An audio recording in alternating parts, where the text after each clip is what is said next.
La tía La Borgia, ejecutada por un pelotón de fusilamiento. El primo Fletch, desmembrado por 4 caballos salvajes. Y el querido Aymar, enterrado vivo. Psicópatas, desalmados, crueles asesinos, raíces fétido, pioneros, para que no olvidemos. Tu adorado carroñero. Después de irte, era un buitre distinto. No volaba en círculos. No picoteaba. Ya ves cuánto significas para esta familia.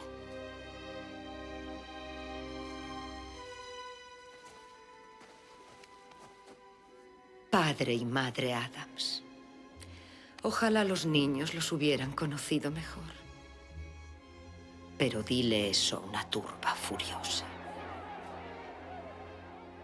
Y nuestro credo, sic gorgiamus a los subjectatus nunc. Nos zampamos a aquellos que nos someterían. No es solo una bella frase. Como Addams. Lo entiendes completamente, ¿verdad? Como Addams.